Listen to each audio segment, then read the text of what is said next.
Capital News with Kasim Hassan Ali. High Court stops ejection of 4 judges by voting board. Biometric voter kits finally due in the country on Thursday. Wiper Party fires warning shot to Muthama for quoting ODM.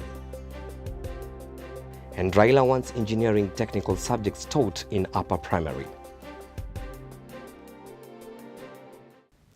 Hello and welcome. I'm Kasim Hassan Ali. A court has blocked the removal of 4 judges who have been found unfit in the judiciary by the Judges and Magistrate Vetting Board. In a unanimous decision, the High Court temporarily halted the removal of Court of Appeal Judges Riaga Omolo, Samuel Bosire, Joseph Nyamu, and High Court Judge Jean Gasheshe from the bench. The 5-bench ruled that it has jurisdiction to look into the complaints lodged by the sacked judges against the board's decision because the board cannot be equated to the High Court or the Supreme Court. The court ruled that the 4 cannot be degazetted pending the determination of cases they have lodged. However, orders suspending vetting by the Sharad Rao-led tribunal was set aside and the board allowed to continue with its work as mandated by the Constitution. At least 14,000 biometric voter registration kits are expected in the country later this week. The Independent Electoral and Boundaries Commission (IEBC) announced on its Twitter account that the first 8,000 kits will be flown in on Thursday, while another 6,000 will follow on Saturday. The IEBC also announced that the training of 29,000 clerks who are expected to register voters will immediately follow the arrival. The post on Twitter did not, however, announce any ramifications or indicate changes in the registration program following the delayed arrival of the kits. Earlier on Tuesday, Justice and Constitutional Affairs Minister Eugene Wamalwa urged the electoral body to start issuing weekly updates on the country's preparedness for the forthcoming general election, saying their silence was causing unnecessary worry.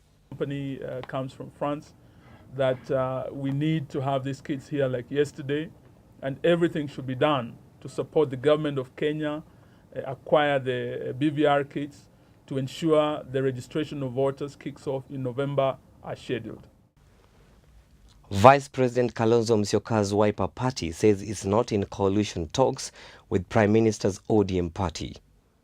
The National Executive Committee of Musyoka's party held a meeting on Thursday afternoon and warned Kangundo MP Johnson Muthama to desist from making public statements which misled the public that the two parties are engaged in talks.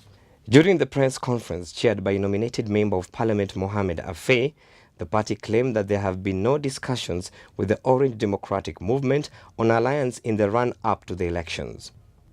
Afe, however, confirmed that they are in discussions with Deputy Prime Minister Uhuru Kenyatta's TNA and URP to Eldoret North MP William Ruto.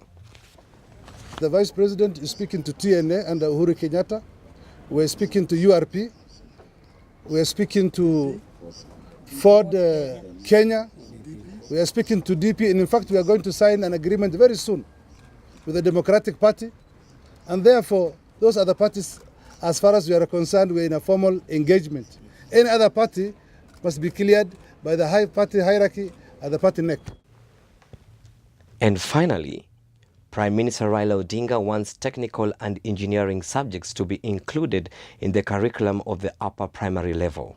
The PM, who spoke while presiding over the groundbreaking ceremony at the Raila Education Center in Kibera, says that the country's production sector will solely rely on engineers with relevant skills.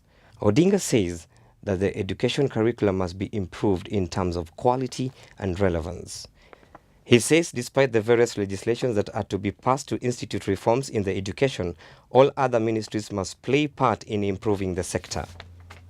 The new school will be built in 3 phases, with the first phase covering 14 classrooms and students' hostels.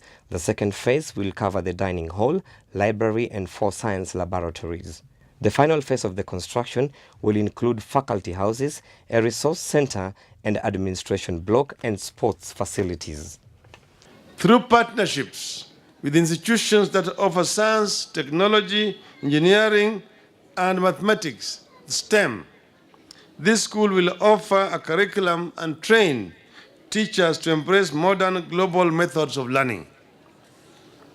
As a country, we are all aware that the education sector is set to undergo major changes to align it with the new Constitution of Kenya and the Vision 2030.